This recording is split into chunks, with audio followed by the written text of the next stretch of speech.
आप सभी ने तो ग्रेनी हॉरर गेम के बारे में तो सुना ही होगा। आज से लगभग 3-4 साल पहले इस गेम का क्रेज लोगों में काफी बढ़ गया था। उनमें से एक था रूमान। 15 साल का यह लड़का दिन भर ग्रेनी गेम खेलता रहता था, पढ़ाई भी नहीं करता था और न ही किसी की कोई बात सुनता था।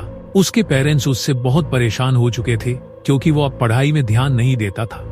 रूमान की एडिक्शन दिन प्रतिदिन बढ़ती जा रही थी। एक रात जब रूमान ग्रेनी गेम खेल रहा था, तभी अचानक ही उसका फोन बंद हो गया। उसने अपना फोन वापस ऑन करने की कोशिश की, लेकिन फोन ऑन नहीं हुआ। वो गेम खेलने में इतना खोया हुआ था कि उसने अपने फोन की बैटरी भी नहीं देखी। रूमान को लगा शायद उसकी फोन की बैटरी खत्म हो गई है, तो वो चार्जर लेने के लिए अपने बेड से उठा।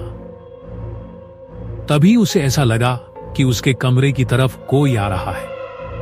उसने दरवाजा खोलकर देखा तो वहां दूर दूर तक कोई नहीं था। रूमान ने अपना चार्जर लिया और अपने फोन में लगा दिया। उसने फिर अपना फोन ऑन करने की कोशिश की, पर फिर भी उसका फोन ऑन नहीं हुआ। वो फोन ठीक ही कर रहा था कि उसके कमरे का दरवाजा झट से खुला और अपने आप बंद हो गया। रूमान डर गया और थोड़ी घबराहट में दरवाजे की तरफ गौर से देख रहा था। तभी रूम में लगे आईने में उसे एक साया दिखा। लाइट ऑफ होने की वजह से वह साफ साफ नहीं देख पा रहा था, लेकिन जब रूमान उस आईने के पास गया तो उसके पैरों तले जमीन खिसक गई। आईने में उसे एक बूढ़ी औरत दिख रही थी, जिसकी आंखें पूरी तरह सफेद थी। मुंह से हल्का सा खून बह रहा था और चेहरे पर एक बहुत ही डरावनी स्माइल थी। रूमान तो जैसे तैसे वहां जम सा गया। रूमान कुछ समझ नहीं पा रहा था और उस आईने में एक तक लगाए देखे जा रहा था। तभी जैसे लगा कि वह औरत आईने से बाहर आने की कोशिश कर रही है। उसने अपना हाथ रूमान की तरफ बढ़ाया और रूमान को बहुत तेज सा खिंचाव फील हुआ। उसके पैर जमीन से जम गए थे। वो जैसे तैसे भागकर अपने बिस्तर में घुस गया। थोड़ी देर के लिए उसे ऐसा लगा कि उसके कमरे में अब कोई नहीं है। वो डरा हुआ था, फिर भी उसने अपने मुंह से चादर हटाई, पर वह बुरी औरत ठीक उसके सामने हवा में झूल रही थी।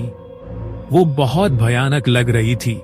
उसने रूमान का गला कसकर पकड़ लिया और अपने लंबे नाखून से जोर से दबाने लगी। रूमान के मुंह से चिल्लाने की आवाज भी नहीं निकल पा रही थी, बस वह जोर जोर से अपने हाथ पैर चला रहा था। तभी रूमान हिम्मत करके बहुत जोर से चीखा। उस आवाज को सुनकर रूमान के पेरेंट्स भागते हुए उसके कमरे में आए और उन्होंने देखा कि रूमान नींद में चिल्ला रहा है। उसकी मॉम ने उसे नींद से जगाया और उसे बताया कि वह सपना देख रहा था, लेकिन उसकी मॉम बात करते हुए रुक गई जब उन्होंने देखा कि रूमान के गले पर असली के नाखूनों के निशान थे। उस दिन के बाद से रूमान ने हॉरर गेम्स खेलना छोड़ दिया।